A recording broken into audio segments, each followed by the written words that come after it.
और नमस्कार जी, holistic wellbeing channel में आपका बहुत बहुत स्वागत है। आज हम डिस्कस करेंगे कि हमारी उपलब्धि की राह में छोटी घटिया महत्वहीन चीज़ें कैसे बाधा बन जाती हैं। आइए हम कुछ उदाहरणों के माध्यम से 4 चीज़ों का अध्ययन करते हैं कि वो हमारी सफलता में किस तरह बाधा बनती हैं।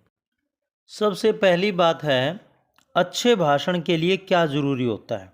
देखिए, हम सभी भाषण देते हैं, हम राजनेताओं को सुनते हैं, सेलिब्रिटीज़ को सुनते हैं भाषण देते हुए या बोलते हुए। तो कई बार हम भाषण में कुछ गलती कर देते हैं जिसकी वजह से हमें लाभ की बजाय हानि होती है। तो एक अच्छा भाषण कैसे दिया जाए, उसके लिए क्या क्या ज़रूरी है। हर व्यक्ति चाहता है कि वह सबके सामने बढ़िया बोल सके, परंतु ज़्यादातर लोगों की यह चाहत पूरी नहीं हो पाती। ज़्यादातर लोग घटिया वक्ता होते हैं। क्यों? इसका कारण सीधा सा है। ज़्यादातर लोग बोलते समय बड़ी महत्वपूर्ण बातों के बजाय छोटी घटिया बातों पर ध्यान देते हैं। चर्चा की तैयारी करते समय ज़्यादातर लोग खुद को मानसिक निर्देश देते रहते हैं। मुझे सीधे खड़े रहना चाहिए, इधर उधर नहीं हिलना है और अपने हाथों का प्रयोग नहीं करना है। जनता को यह पता न चलने दें कि आप नोट्स की मदद ले रहे हैं। याद रखें, ग्रामर की गलती न होने दें। इस बात का ध्यान रखें कि आपकी टाई सीधी रहे। जोर से बोलें, पर ज़्यादा जोर से नहीं। जब वक्ता बोलने के लिए खड़ा होता है तो क्या होता है? वह डरा हुआ होता है, क्योंकि उसने अपने दिमाग में एक सूची बना ली है कि उसे क्या चीज़ें नहीं करनी चाहिए। क्या मैंने कोई गलती कर दी है? संक्षेप में वह फ्लॉप हो जाता है।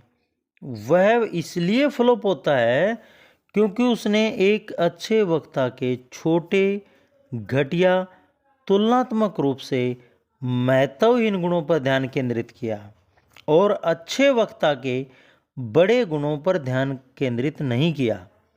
जिस बारे में आप बोलने जा रहे हैं उसका ज्ञान और दूसरे लोगों को बताने की उत्कट इच्छा।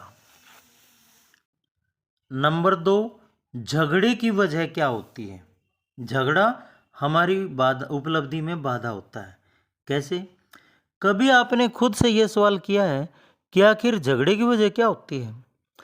99% मामलों में झगड़े छोटी छोटी महत्वहीन बातों से शुरू होते हैं। जैसे वह थोड़ा थका हुआ तनाव में घर लौटता है, डिनर में उसे मज़ा नहीं आता और वह शिकायत करने लगता है। उसकी पत्नी उसका उस दिन भी अच्छा नहीं गुजरा, इसलिए वह आत्मरक्षा में कह देती है, इस बजट में मैं इससे अच्छा खाना कैसे बनाऊं। या अगर हमारे पास बाकी सब की तरह नया गैस स्टोव हो तो मैं इससे बेहतर खाना पका सकती हूँ। इससे व्यक्ति का गर्व आहत हो जाता है और वह बदले में अपने ऊपर हमला कर देता है। देखो, सवाल पैसे की कमी का नहीं है, सवाल इस बात का कि तुम्हें घर चलाना आता ही नहीं। और फिर क्या होता है? लड़ाई शुरू हो जाती है। जब तक शांति स्थापित होती है तब तक दोनों ही पक्ष एक दूसरे पर तरह तरह के आरोप लगा चुके होते हैं। एक दूसरे के माँ बाप, पैसे, शादी से पहले के वादे, शादी के बाद के वादे और इसी तरह के दूसरे मामलों को बीच में लाया जाता है।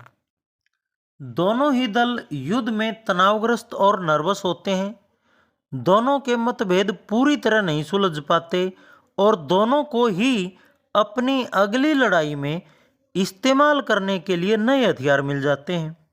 छोटी छोटी चीज़ों की वजह से, छोटे चिंतन की वजह से ज़्यादातर झगड़े होते हैं। इसलिए झगड़ों से अगर आप बचना चाहते हैं तो आपको छोटे चिंतन से बचना होगा।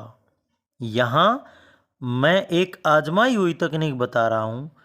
किसी की शिकायत करने से पहले, उस पर आरोप लगाने से पहले, उसे डांटने से पहले आत्मरक्षा में उस पर हमला करने से पहले खुद से पूछें, क्या यह वास्तव में महत्वपूर्ण है? ज़्यादातर मामला महत्वपूर्ण होता ही नहीं है और आप झगड़े से बच जाते हैं। खुद से पूछें, क्या यह सचमुच महत्वपूर्ण है? यदि यह महत्वपूर्ण नहीं है तो फिर हम झगड़ क्यों रहे हैं? ये झगड़ा किस बात को लेकर है? क्या यह सचमुच महत्वपूर्ण है कि उसने थोड़ा पैसा उड़ा दिया है, या उसने कुछ ऐसे लोगों को घर पर बुलवा लिया जिन्हें वह पसंद नहीं करता?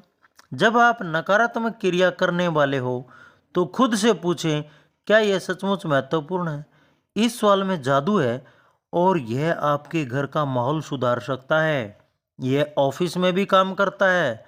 जब आपके सामने वाला ड्राइवर आपके सामने कट मारता है तो यह ट्रैफिक में भी काम करता है। यह जिंदगी की किसी भी ऐसी परिस्थिति में काम करता है जिसमें झगड़े का अंदेशा हो। नंबर 3, हमें ज़्यादातर शिकायत ये रहती है कि हमें घर छोटा मिला, हमें घर में सामान कम मिला, हमारे माता पिता ने, हमारे पूर्वजों ने जब हम अलग हुए तो हमें चीज़ें कम दी। कुछ साल पहले मैंने देखा कि छोटे चिंतन के कारण किस तरह एक आदमी का पूरा का पूरा करियर जो है तबाह हो गया। क्यों? विज्ञापन कंपनी में समान पदों पर कार्यरत 4 युवा एग्जीक्यूटिव को नए ऑफिस दिए गए।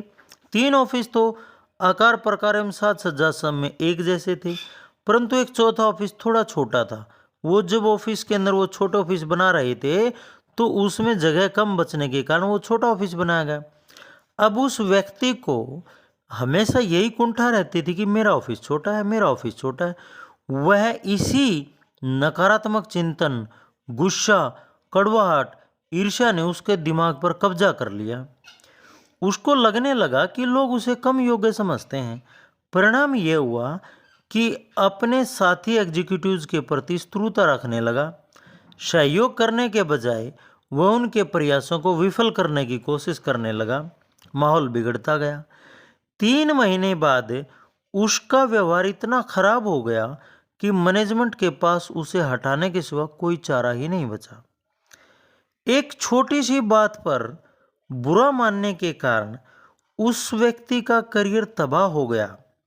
भेदभाव के बारे में सोचने की उसे इतनी जल्दी थी कि वह यह नहीं देख पाया कि कंपनी तेजी से विकास कर रही थी और ऑफिस में जगह की कमी थी।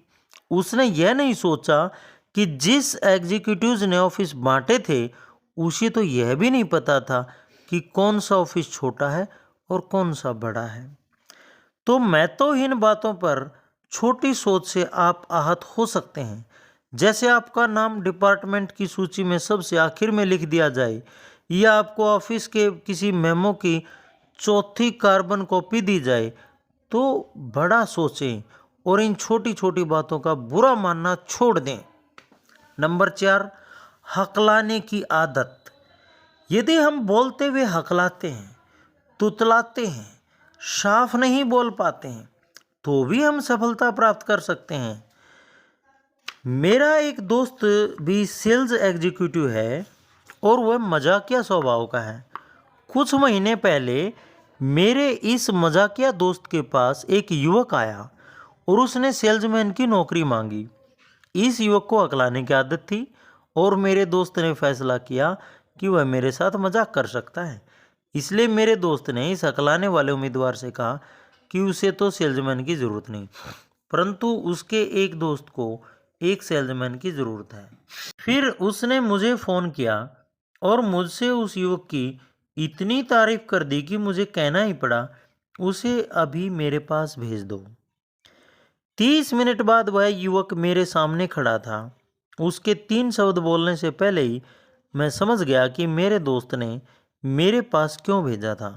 मैं ज एक आर, इस तरह से वह बोल रहा था। तो कहने का मतलब यह है कि आप यदि तुतलाकर भी बोलते हैं, लेकिन यदि आपको समझ है, हम अपना 100% देने की कोशिश करते हैं, आप लोगों से सच्ची हमदर्दी रखते हैं, आप विनम्र स्वभाव के हैं, आप प्रश्न भी विनम्र पूछते हैं, आप दूसरों का सहयोग करते हैं, उनके रास्ते में बाधा नहीं बनते हैं, तो आपके अंदर यदि कोई फिजिकल प्रॉब्लम है, जैसे तुतलाने की, हकलाने की, या कोई जैसे चलने की, कोई भी किसी तरह की प्रॉब्लम है, तो उसके बावजूद भी आप सफलता प्राप्त कर सकते हैं।